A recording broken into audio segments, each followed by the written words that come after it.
Então, a mim, como homem público, cabe dar as explicações possíveis dentro daquilo que nós sabemos, né?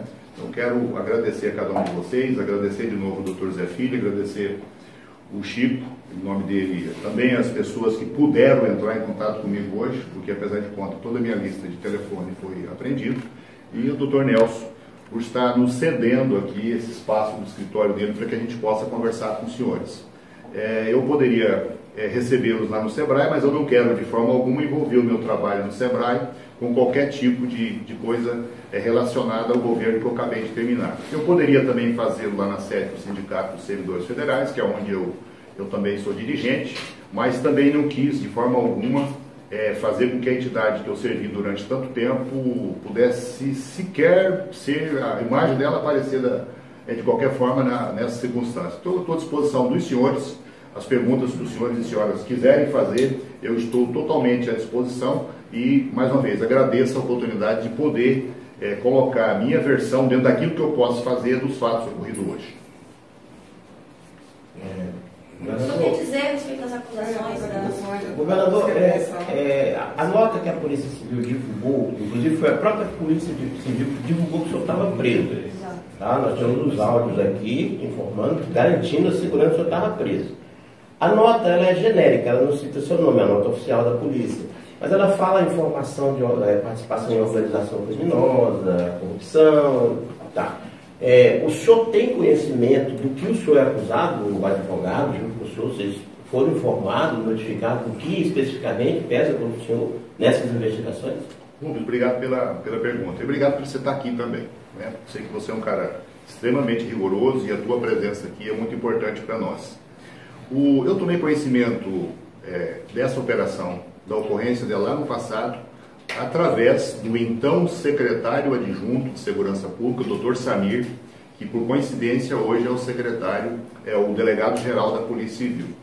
E o Dr. Samir, juntamente com a doutora Valquíria, que era delegada-geral naquele momento, me procuraram para me comunicar que haveria uma operação e que algumas pessoas, inclusive o então secretário de Estado do Meio Ambiente, o Hamilton, o Pitalu, e algumas outras pessoas seriam presas. A única pergunta que eu fiz para eles é se realmente havia necessidade das prisões.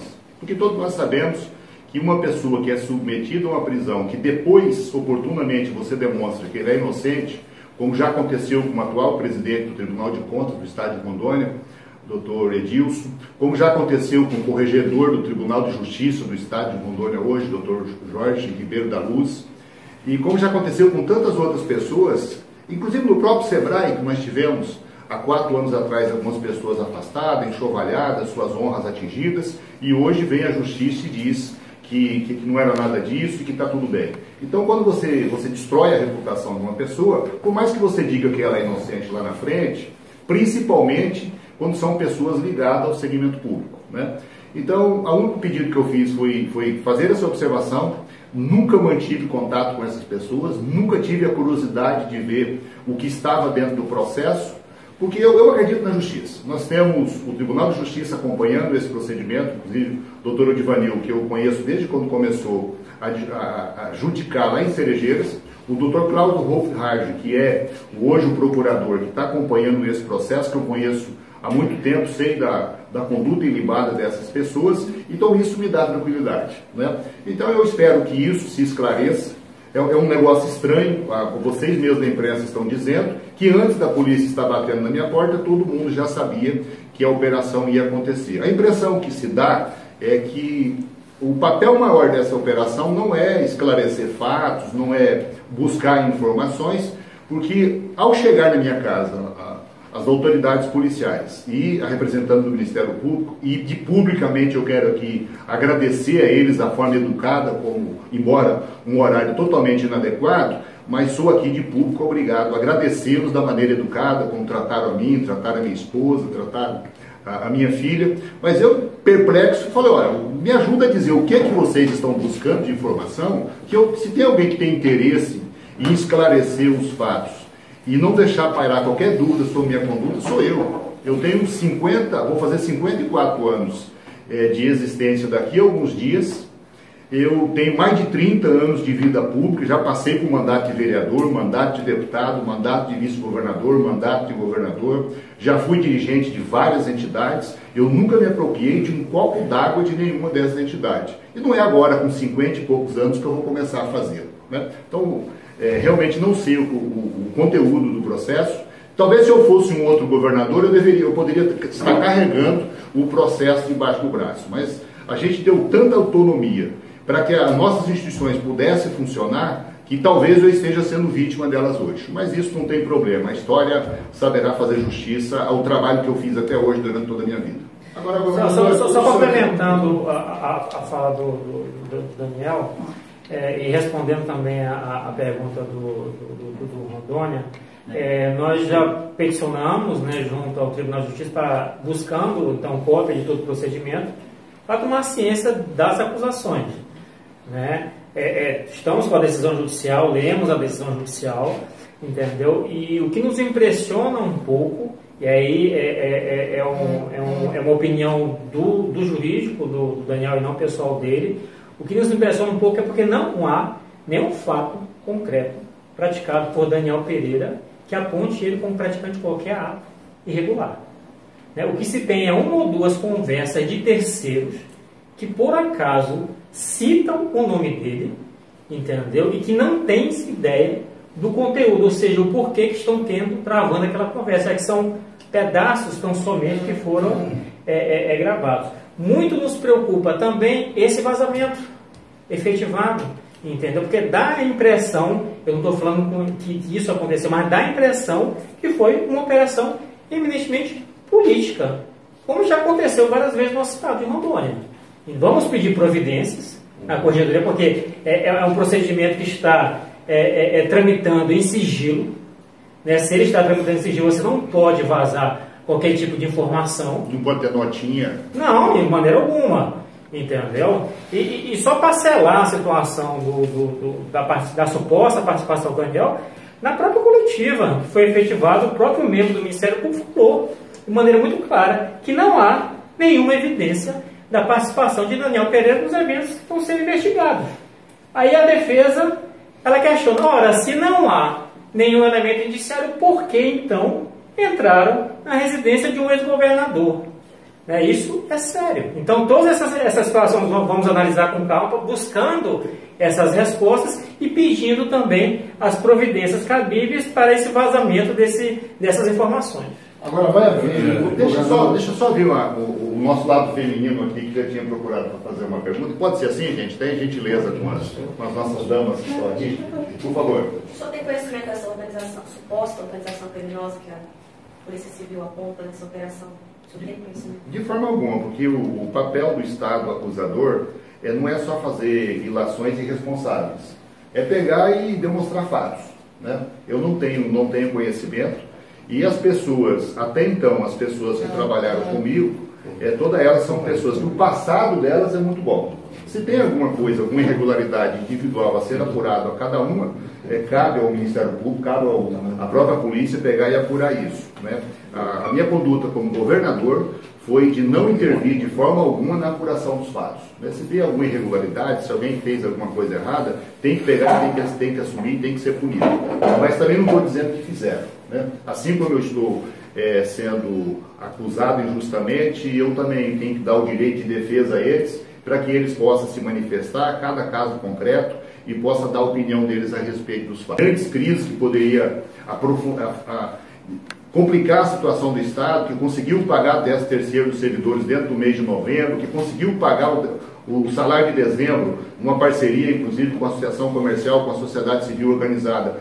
Até o dia 15 de dezembro, eu fui o único governador do país que conseguiu fazer isso. Sou o único governador do país que entregou as contas do Estado positiva. Tudo aquilo que nós tínhamos de dívidas da minha gestão, nós deixamos dinheiro em caixa com uma sobra de mais de 300 milhões de reais para que o atual governador possa tocar o governo com todas as suas dificuldades. Não estou aqui dizendo que o Estado não tem problema, porque o Estado tem e tem muitos. Mas comparando os problemas que Rondônia tem e os outros estados da federação muito mais antigos do que o nosso, os problemas deles são muito maiores do que o nosso. Nós agimos com o máximo de seriedade, Não só agora como governador, como tudo aquilo que eu fiz na vida até o presente momento. Então essa declaração já responde também uma nota hoje do vice-governador José Jordan, dizendo que o senhor teria deixado o Estado quebrado.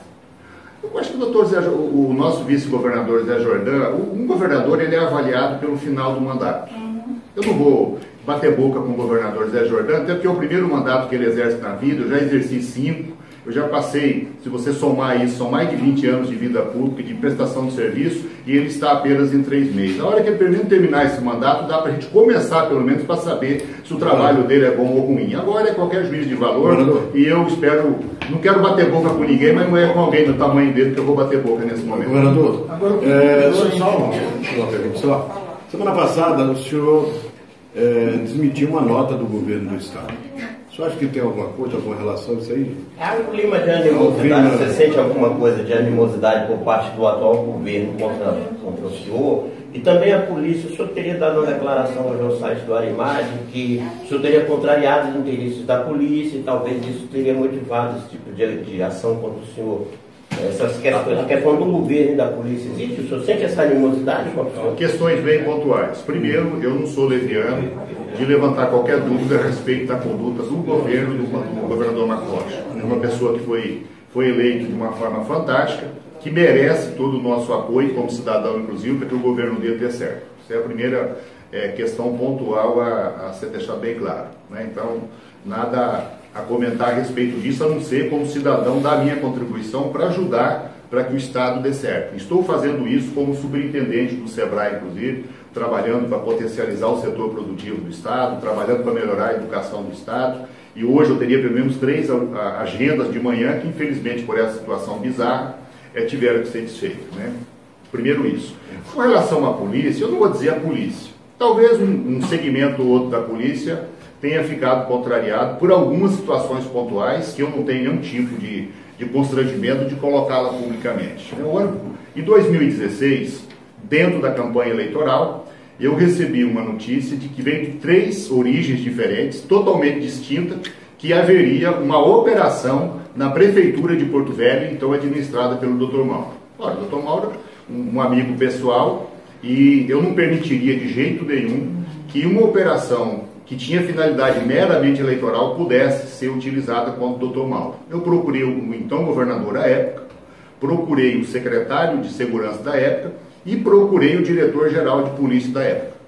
E para não ter nenhuma dúvida com relação ao meu zelo com relação a isso, eu registrei essa situação, mandei o documento para o delegado-geral de polícia, mandei para o secretário de segurança, mandei para o governador, mandei para o presidente do Tribunal Regional Eleitoral da época, mandei para o Ministério Público Eleitoral, mandei para o TSE e também para a Procuradoria da República Eleitoral, para que não tivesse nenhuma dúvida. Se existisse algum crime na gestão do Dr. Mauro, que a polícia fosse lá e fizesse a sua operação. É papel da polícia pegar e fazer isso. Mas se isso tivesse uma conotação meramente política eleitoral, ela deixaria de ter acontecido. E como ela não aconteceu, eu quero esperar que eu cumpri bem a minha missão. Mas essa operação que ocorreria na eleição contra o Mauro Mazzi favoreceria algum candidato. Quem é candidato na época, o Léo Moraes, que é ligado à polícia, o pai dele no final, o pai dele era delegado de polícia. Você está dizendo isso? Eu preferiria, Rubinho, não dizer quem que ela beneficiaria. Ela prejudicaria o Dr. Mauro. O Dr. Mauro perdeu a eleição, mas foi dentro do jogo democrático, aquele negócio todo, sem fatores externos para prejudicar o processo eleitoral. E isso, para mim, eu cumpri a minha missão, não deixando que qualquer tipo de irregularidade existisse. Segundo momento, o Estado de Rondônia e o Brasil todo utilizam um sistema de segurança pública arcaico. O Brasil é o único país do mundo que tem 2 polícias, como se fossem 2 metades, e quando você tenta juntá-las, elas não fecham. Né? São como se fossem 2 lados da laranja, quando você junta, ela não dá uma laranja inteira. Né? Então, era 3 países, 2 na África, o Brasil, agora é só o Brasil sozinho.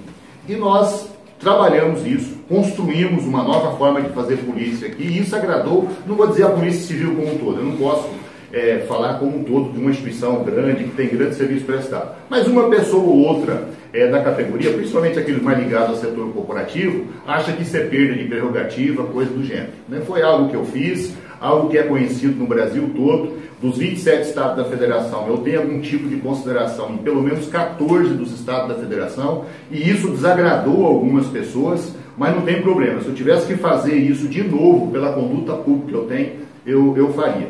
E uma outra situação que também quero tornar público, me trouxeram a tentativa de comprar um ônibus, e aí era o Ministério Público Ambiental, juntamente com a Polícia Civil, querendo comprar um ônibus que ia custar R$1 milhão equipado para fazer uma espécie de uma delegacia móvel, para fazer o trabalho na área ambiental. E o então secretário Pitaluga questionou o valor disso. Por que nós íamos gastar R$1 milhão para comprar um ônibus, se com R$1,5 milhão nós teríamos condições de comprar um sistema que pudesse monitorar todos os dias, 24 horas por dia, todas as nossas unidades ambientais. Infelizmente, aconteceu a operação, Pitaluga foi preso, nós não compramos esse equipamento e nós ficamos com um grave prejuízo com relação à questão de controle na área ambiental. Então, aqueles que estão hoje supostamente dizendo que estão defendendo o meio ambiente, na verdade cometeram um crime contra o meio ambiente do estado de Rondônia. O senhor acha que isso é subsídio, governador, para associar o seu nome a uma operação criminosa? Porque o entendimento que a gente pode ter é o seguinte, que lá atrás, quando o senhor, então governador, teria de alguma forma influenciado nessa operação da polícia, que efetivamente é a mesma de hoje. Não há nada de novo, não há nenhuma uma novidade, algum item, enfim, que possa ser destacado nesse inquérito, diferente daquilo que a gente sabe lá atrás, que ocorreu nessa operação. Então, o entendimento que pode-se ter é que o senhor, de alguma forma, poderia ter influenciado naquela operação. Porque se o senhor estava envolvido, o senhor está envolvido hoje, eu acho que fica evidente que o senhor também estaria envolvido lá atrás. E aí, a dedução que se chega é essa, que o senhor teria, de alguma forma, impedido que isso ocorresse. Né? E como é que o senhor recebe isso? Porque é uma situação muito forte, envolver o seu nome, o senhor sendo citado como integrante de uma organização criminosa. Cícero, eu acho que a tua pergunta ela já traz a resposta. Né? Veja bem, se eu era governador no ano passado, se o meu delegado adjunto, que hoje é o delegado-geral da Polícia Civil, se eu sou o chefe da organização criminosa hoje, eu já era lá em 2018. E aí tem uma questão até jurídica, o doutor Nelson me socorra, se quer para me investigar naquele momento, o Tribunal de Justiça, que não teria competência para isso, teria que ser o STJ. A começo de conversa era isso. Né? Então, na verdade é o seguinte, a avaliação que eu tenho é que começaram uma operação muito espetaculosa, essa operação acabou não dando o resultado que se esperava, e eu não estou dizendo que não pegaram lá um cara ou outro fazendo a mantrambicagem lá na SEDAM, e se isso materializar e concretizar em cima das pessoas que fizeram, pega e puna. Agora, daí a criar uma situação de chefe de organização criminosa, que é negócio todo, é um negócio muito pesado. Eu sou um cara que eu terminei o meu mandato com o mesmo patrimônio que eu tinha quando eu entrei. Né? Um patrimônio pequeno, eu moro num apartamento de pouco mais de 100 metros, o mesmo apartamento que a polícia foi hoje, é o apartamento que eu morava no dia em que eu recebi a notícia que eu seria vice-governador do estado de Rondônia. E o dia que eu recebi a notícia que eu seria o governador do estado de Rondônia, eu continuei morando no mesmo apartamento. Não fiquei deslumbrado com o mandato, não procurei correr para o CPA, querer fazer festas por lá, aquele negócio todo. Nada disso. Uma vida modesta, como sempre tive e continuei. A minha família, ninguém se envolveu com o serviço público. O único irmão que eu tenho, professor de sala de aula, continua na sala de aula. A minha esposa é servidora pública, se manteve como servidora pública, não ocupou nenhum cargo de alta remuneração no governo. As minhas filhas são servidoras concursadas, não deve o emprego delas a ninguém, nem o pai e a mãe, talvez pelo fato de nós termos levado ela para a escola e apenas isso. Né? Foram lá e foi conquistas delas chegar a esse ponto. E, lamentavelmente, elas foram hoje humilhadas, ficaram entristecidas com o que está acontecendo comigo. Mas a gente supera isso. Se o mais justo dos homens foi injustiçado lá no passado, se dirá isso. Né? E o tempo é a melhor forma da gente pegar e esclarecer todos esses fatos. Mas eu fico triste, porque eu tenho 30 anos de vida pública, aliás, mais do que isso, eu comecei como servidor público aos 17 anos, eu nunca respondi um processo administrativo, e eu posso pegar o número do meu CPF e dizer publicamente e mandar para qualquer um fazer qualquer tipo de busca. Se achar uma multa de trânsito, ela é inexistente. Né? Então isso deixa a gente muito triste, muito chateado, mas faz parte da vida. Né? Se o melhor dos homens um dia foi injustiçado, por que eu não posso ser também? Mas vou encarar isso de cabeça erguida, e cabe ao Estado fazer a prova daquele cidadão que está sendo acusado. E aí vocês mesmos já mataram a charada. Ficou paradoxal. Eu tenho uma operação na minha casa que é anunciado antes de estar acontecendo. Pessoas disseram, inclusive alguns sites, que aqui não vou condenar a imprensa, muito pelo contrário, eu não sou aquela pessoa que tem a imprensa como um órgão inimigo. A imprensa são os amigos da sociedade e da liberdade de expressão. Enquanto a gente tiver a imprensa livre nesse país, nós estamos livres das arbitrariedades, né? Então alguém até me perguntou hoje se eu ia processar algum veículo de comunicação. Eu falei, não, eu vou buscar reparar esse dano moral quanto a pessoa que levou o veículo de comunicação a informar a notícia de forma errônea. Porque os homens e mulheres da comunicação fazem comunicação de fato. Salvo se for uma situação ou outra que seja demonstrado que você quer fazer de forma criminosa. Então a situação é essa. Só o tempo vai dizer o que realmente está acontecendo. Agora, uma convicção eu tenho, né? Eu fiz o governo da melhor forma que pude, eu nunca levei um copo d'água de benefício para o governo, não tenho nenhum tipo de benefício pelo fato de ter sido governador, a não ser a amizade das pessoas e o reconhecimento. E isso talvez incomoda alguns setores aí da vida pública no estado de Rondônia. Governador, esse tiro de festim, já dá para... O senhor tem alguma pessoa dentro do partido?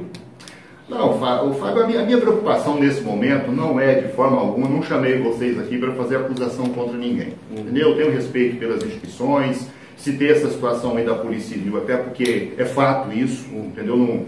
Não quero criar nenhum tipo de animosidade, até porque tem muita gente maravilhosa lá dentro, servidores públicos de primeira grandeza, que me ajudaram a fazer um bom trabalho no governo do Estado. Não estou afim de procurar culpado de nada. Eu vim aqui para dizer para vocês a mesma confiança que vocês sempre acreditaram em mim, sempre cobriram os eventos que nós fizemos, sempre tiveram junto com a gente, para que vocês nesse momento possam levar. Vocês me ajudaram a criar uma reputação muito boa no estado de Rondônia, que vocês ajudem nesse momento levar de Cabixi a Machadinho, de Costa Marca a Guajará-Mirim, a minha versão dos fatos a respeito disso daí. E a melhor forma, um colega aqui da imprensa já ressaltou o seguinte, é um paradoxo, né? Eu tenho uma busca e pressão na minha casa espetaculosamente divulgada, levando a imprensa a erro, e o representante do Ministério Público, que é o órgão acusador, ele diz o seguinte, não há nada contra o então ex-governador do estado de Rondônia. Olha, se não há nada, por que houve busca e apreensão na minha casa de manhã? Então a informação não bate.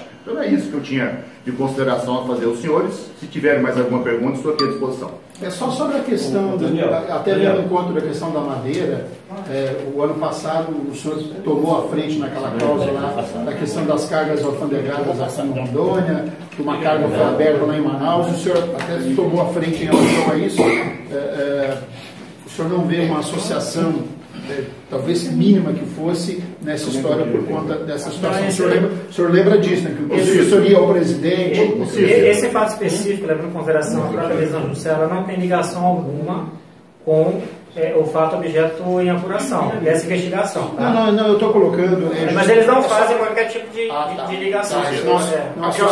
Aquela situação, ela aconteceu em Manaus, com o Ministério Público Federal, com Polícia Federal, etc. E essa operação é aqui no Estado. O que eu fiz o ano passado com relação aos empresários que são exportadores de madeira, eu faria agora como cidadão superintendente do SEBRAE. Mas uma coisa não tem nada a ver com a outra. Beleza, gente? Beleza.